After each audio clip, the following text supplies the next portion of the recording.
Jackie Wilson was born on June 9, 1934 in Detroit, Michigan. As a teenager growing up in Detroit, Jackie won the Golden Gloves at the age of 16. He wanted to become a professional prize fighter, but he was pressured from his mother to get into a more stable career. Jackie turned to singing. In 1953, Jackie Wilson joined a group called the Dominoes, replacing Clyde McPhatter. Clyde McPhatter went on to form a group called the Drifters. Now, in 1957, Jackie left the Dominoes to pursue his own career. Jackie met a man named Nat Tarnopol, who took on the job of managing Jackie, and a few months later he got Jackie an exclusive contract with Brunswick Records, and the rest is history.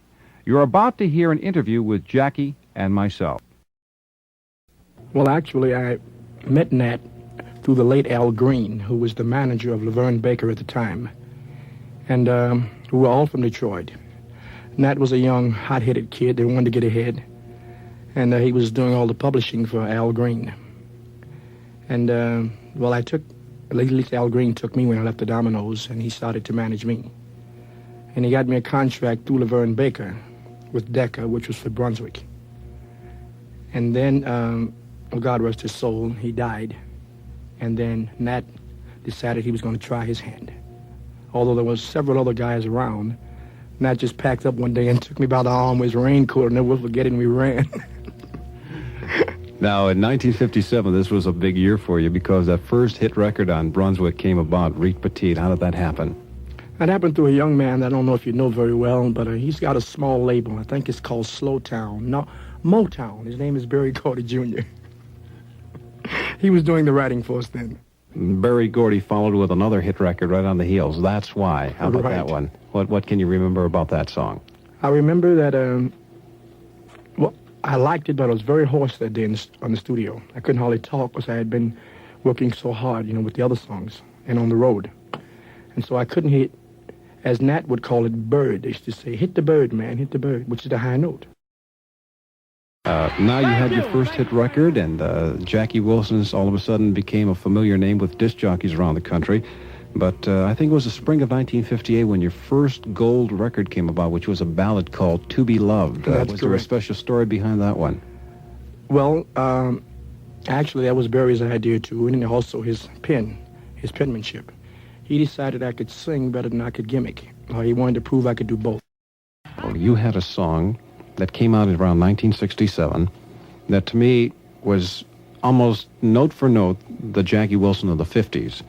The song was Higher and Higher, and it's one of my all-time favorites, and because of the way it builds and everything else. But that was so close to what you were doing in the 50s. What was the reason that this song came about? Because they threw it away. They threw it in the garbage can. The song itself, because the guy that brought it in on a tape with a group singing and a little tinky guitar, and no one could hear it but me. I could actually hear the way that, well, I felt it. It was a church-type thing. And they took it and threw it away, and I picked it back up. I told them I wanted to try it. One time in your career, you were a professional or prize fighter. What was the reason that you left the ring to choose to go into a field of singing? Actually, I didn't want to leave. My mother just grabbed me by the hair one day and told me no more.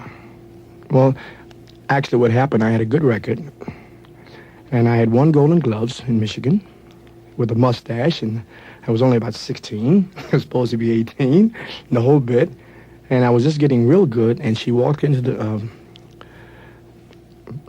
arena one night, and I was boxing, and I always looked for a certain seat, and she wasn't there. And all of a sudden she walked in, and my nickname is Sonny. And she hollers out real loud, "Hey, Sonny!" And I turn around and whop, whop, whop. So she finally saw me get beat to bits. So she told me no more. Is this where you kind of developed that fancy footwork that you do on stage, that spinning around and that style of yours? Yes, in the ring? Is. I kind of watched you. You were so light on your feet, yes, just like you were prancing around in the ring.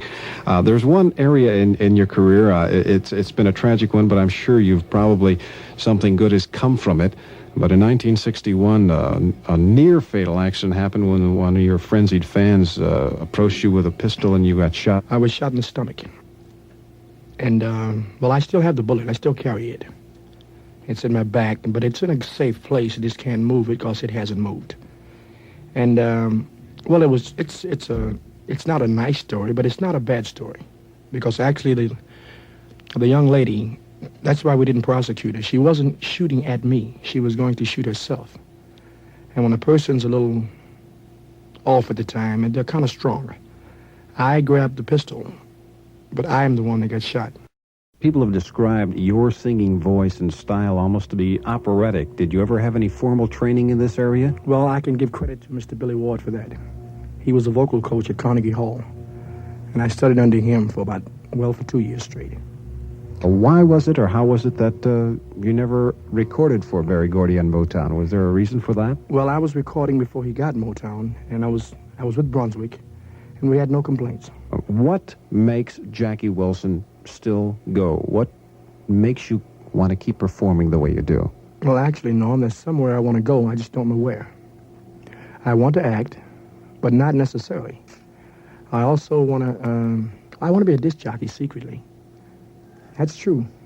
And let me ask you this question, yes. then. If you were a disc jockey for 1 hour and I put you in a studio to play records, and I said I'd give you a stack of one type of music or one type of performer you could play for an hour, what would that performer, who would you play for 1 solid hour if you were Elvis Presley.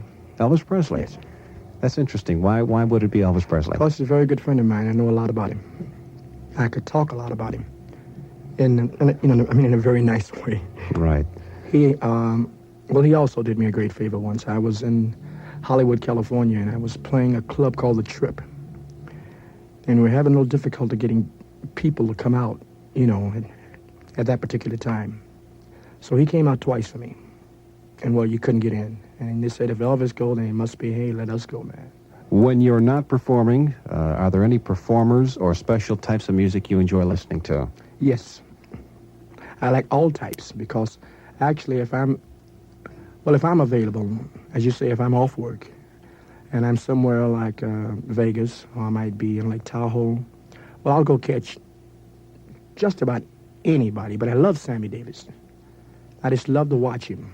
And when Sinatra was around, I'd always get me a front row seat. I don't care where I was. If I was working, I'd have one night off, I'd go, there. In fact, he done me a great favor once. I was playing Las Vegas, and I was at the Riviera in the lounge, and he was at the Sands. And we went down to see him one night on off night. And after he finished the show, I never forget, he had 2 big bands. I can't remember. He had Count Basie on one side of the stage, and he had, what's his other recording band that he did? Well, he's had Nelson Riddle. Nelson Riddle on one side and Count Basie on the other. And there he was in the middle. And he'd do a number with Count, and he'd go over and do a number with Nelson. And after the show was over, he walked off, and we get applause, and he came back out, and he said, wait a minute, sit down. He said, what's the matter? I said, what's wrong with you? So I guess I'm going to tell you. It's a young man sitting in the front. His name is Jackie Wilson. You go see him. I'm coming down. You'll dig him. And it was just great. Just like that, no more said, no more done, and walked off. And, well, you couldn't get into place. They actually came down, everybody. In your career, you were singing rock and roll songs, and you were traveling around the country on a lot of these tours and shows. But then in the 60s, you decided to make somewhat of a break and start appearing in major nightclubs like in New York, Las Vegas, Miami Beach. Right. Was this transition from rock and roll package shows to nightclubs very difficult? No, because I did the same act. I never changed. The only difference, I'd wear the tuxedos in the major clubs, and on the rock and roll shows, I just wear the regular suits. How was it appearing at the Copa for the very first time, having a chance to go out on that floor where all the big stars were? I thought I was Sinatra Jr. No, I felt great, honestly. How did you ever get the name or the title that's been attached to you, Mr. Excitement? Probably because I do perspire an awful lot. And I start the show the way most people finish, they tell me. One of the biggest songs, if not the biggest song, and the one that most people associate with Jackie Wilson, was recorded in 1958 and wound up as being your biggest hit. I heard a story about the song, about the tempo which it was originally supposed to be recorded about. I'm speaking of the song Lonely Teardrops. You want to give us the story behind that one? Right. Well, it's an old story, but it's a good one. The truth of the matter, it was supposed to have been a ballad, a blues ballad. And it was written also by Berry Gordy, Jr. And Nat and I flew in from New York We heard the song, we liked it, and we took it back. And then we did record it as a blues ballad, but we didn't like it. So then we decided to play with the guitar a little bit, and we had a great arranger at the time, Dick Jacobs. And we had him finagle with it a little bit, and we played, and we got a good tempo going, and it was like a calypso at the time, which was very popular. And we took it, and we liked it, and we brought it back, and we gave it to the disc jockey. We ran, and it was hot off the press. Told him to play it. So they put the record on, and Berry was there, he was waiting patiently, and everybody was just waiting, and they put it on. And Berry said, "Oh, my God, you ruined my record, my song. What have you done?" Tears came out his eyes. One person, when every time I listen to a song like Lonely Teardrops, I think of a singing style, and this is why I want to get your opinion about this person, Sam Cooke. Oh, now you're talking about a man. That's a real stylist. Sam, to me, well, actually, it's very well known that we were the best of friends. And in fact, we were the only two at the time that would go out on tour together. And we never worried about top billing. We would just have me here one day and his name here the next day, and this type thing. But as far as singing and his style, I just don't think it'll ever be equaled. Was there something special that Sam Cooke had that set him apart from other ordinary singers? Yes. I just personally think it was God. I think it's soul, as they put it, but to me it was God. He had just a certain sound. How do you describe what's happening in music today? Is there any special way you can describe it? Well, yes. There's an intermingle of feelings between different type people. You take your folk music. It's so groovy. And it's actually different. And you take the Beatles when they came over with their sound. And you just take it and you mix it all up, and you get one big collaboration of beautiful things. And they do come out different. Very differently than, the 50s, we had one main thing going. We had a lot of knockdown, drag out. And then we had a little pretty music in between, too. But not just with the plain guitar, and not with the make-up lyrics.